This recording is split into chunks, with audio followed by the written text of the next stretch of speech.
Hello दोस्तों, आप सभी का स्वागत है। आज 18 मार्च और हम लोग आज का करंट अफेयर्स डिस्कशन करने वाले हैं।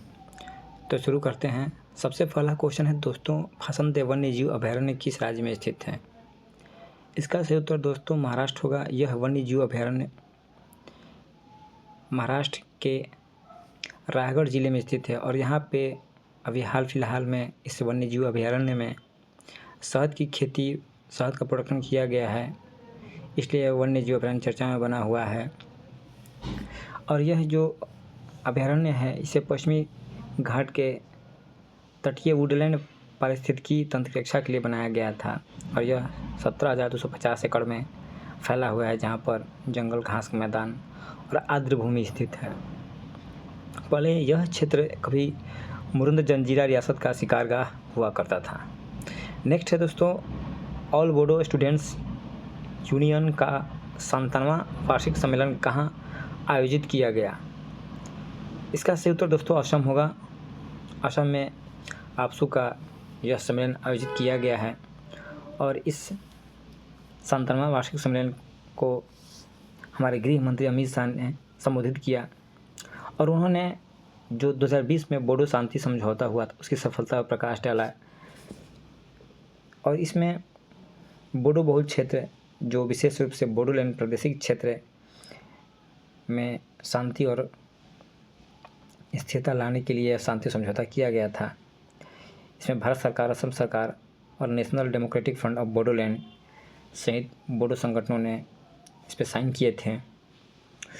इसके माध्यम से उन्हें अधिक स्वायत्तता प्रदान की गई थी और छठी अनुसूची के तहत जो BTC है, बोडोलैंड प्रादेशिक परिषद, उनकी शक्तियों को बढ़ाया गया और बोडो को असम की एक सहयोगी आधिकारिक भाषा के रूप में मान्यता प्रदान की गई। तो नेक्स्ट देखते हैं दोस्तों, निम्नलिखित में से कौन सा देश 5 आइज अलायंस का सदस्य है? 5 आइज अलायंस का सदस्य है। इसका सही उत्तर दोस्तों B होगा। संयुक्त राज्य America, United kingdom, Canada, Australia और न्यूजीलैंड। यह अमेरिका के जो नए राष्ट्रपति बने हैं डोनाल्ड ट्रंप, उन्होंने अपने विदेश नीति में आमूलचूल परिवर्तन किया है। इसके कारण से, इस बदलाव के कारण यह जो संगठन है 5 आइज खुफिया गठबंधन है, वह चुनौतियों का सामना करना पड़ रहा है उसको।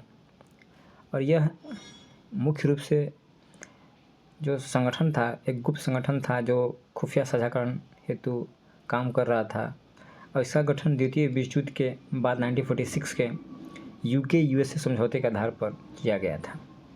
बस इतना काफ़ी है दोस्तों। नेक्स्ट है, राष्ट्रीय टीकाकरण दिवस किस दिन मनाया जाता है? इसका सही उत्तर होगा 16 मार्च।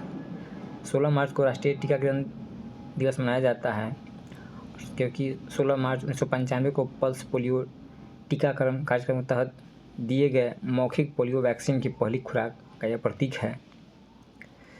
तो इसने जो भारत में जो पोलियो को ख़त्म करने में अपनी एक महत्वपूर्ण भूमिका अदा की है।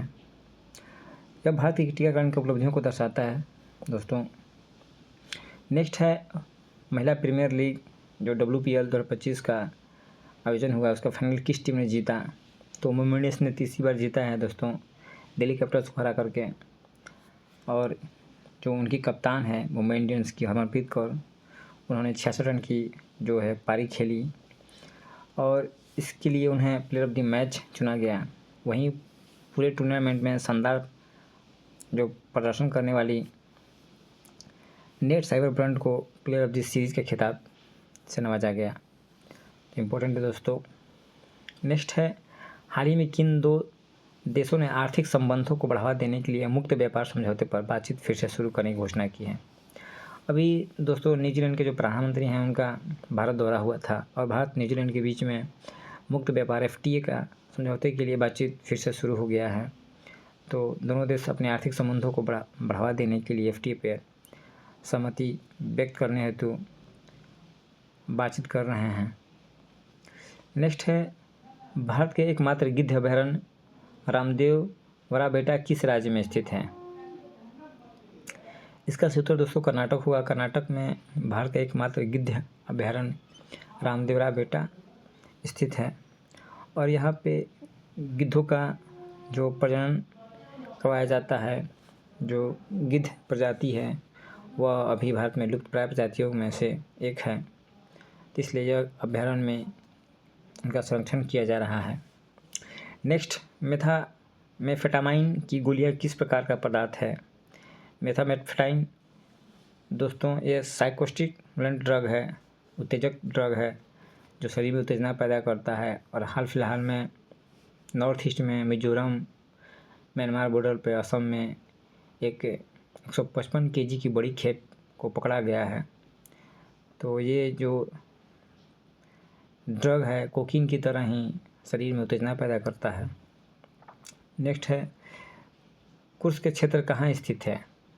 इसका सही उत्तर दोस्तों रसिया में है। रसिया में कुर्स्क क्षेत्र, रशिया और यूक्रेन के बीच में युद्ध का दौर जारी है और यूक्रेन इस क्षेत्र पे कब्जा कर लिया था, तो रसिया ने यहाँ पे गंभीर बमबारी किया है और इस क्षेत्र को स्वतंत्र कराने के लिए, यूक्रेन से वापस हासिल करने के लिए यहाँ पर भीषण बमबारी शुरू कर दिया है। नेक्स्ट है दोस्तों, वैश्विक खुफिया और खाद्य सुरक्षा प्रमुखों का चौथा सम्मेलन कहाँ आयोजित किया जाएगा? इसका सही उत्तर दोस्तों दिल्ली होगा। दिल्ली में जो हमारे राष्ट्रीय सुरक्षा सलाहकार अजीत डोभाल हैं उनके द्वारा वैश्विक खुफिया और सुरक्षा प्रमुखों का चौथा सम्मेलन आयोजित किया जा रहा है। उसमें 20 देशों का प्रतिनिधि इसमें शामिल होंगे। और ख़ास बात यह है कि अमेरिका के राष्ट्रीय खुफिया निदेशक जो डायरेक्टर हैं तुलसी गबार्ड, वो भी इस बैठक में भाग लेंगी। और इस बैठक में जो 5 आइज अलायंस हैं, ऑस्ट्रेलिया, कनाडा, न्यूजीलैंड, यूके और अमेरिका, इन देशों के प्रमुख भी यहाँ पे मौजूद होंगे। और यह सम्मेलन दोस्तों जो हमारी बाहरी खुफिया एजेंसी है आरा रिसर्च एंड एनालिसिस विंग और राष्ट्रीय सुरक्षा परिषद सचिवालय द्वारा किया जा रहा है। इस संदर्भ में इसके पहले एक रायसीना डायलॉग भी हमेशा आयोजित किया जाता रहा है, जो प्रमुख तौर से जो हमारा विदेश मंत्रालय है और ऑब्जर्वर रिसर्च फाउंडेशन के सहयोग से यह आयोजित किया जाता है, जिसका सब्जेक्ट भू राजनीति और भू नीति पर भारत का किस तरह से पक्ष है, भारत क्या कर रहा है, इन सब चीज़ों को लेकर यह सम्मेलन आयोजित किया जाता रहा है। नेक्स्ट है दोस्तों, अगर कोई व्यक्ति भारत में प्रवेश करने या बाहर निकलने या रहने के लिए जाली पासपोर्ट या वीज़ा का उपयोग करता है तो उसे अब कितने साल की सज़ा हो सकती है? इसका सही उत्तर दोस्तों 7 साल होगा। संसद द्वारा एक नया बिल लाया गया है जिसमें अमेंडमेंट करके सज़ा को बढ़ा दिया गया है। अब कोई भी व्यक्ति जो है भारत में प्रवेश गलत तरीके से करता है या बाहर निकलने के लिए या रहने के लिए जाली पासपोर्ट या वीज़ा का इस्तेमाल करता है, वो पाया जाता है तो उसे 7 साल तक जेल की सज़ा और 10 लाख तक जुर्माना दोनों हो सकता है। नेक्स्ट है दोस्तों, संविधान के किस अनुच्छेद में देवनागरी लिपि में हिंदी को संघ की आधिकारिक भाषा घोषित किया गया है? इसका सही उत्तर होगा 343 में यह कहा गया है कि देवनागरी लिपि में हिंदी को संघ की आधिकारिक भाषा घोषित किया गया है। और 351 के तहत अनुच्छेद हिंदी भाषा को प्रसार को बढ़ावा देने के लिए सरकार पर कर्तव्य आरोपित करता है। सरकार हिंदी भाषा का प्रचार प्रसार के लिए कदम उठाए। तो ये क्वेश्चन इम्पोर्टेंट है दोस्तों। संविधान के अनुच्छेद 29 में भी यह कहा गया है कि समाज के प्रत्येक वर्ग जिसका अपनी अलग भाषा, लिपि या संस्कृति है उसे संरक्षित करने का मौलिक अधिकार, फंडामेंटल राइट्स प्रदान है। तो आज के करंट अफेयर्स में दोस्तों इतना ही था। Thank you.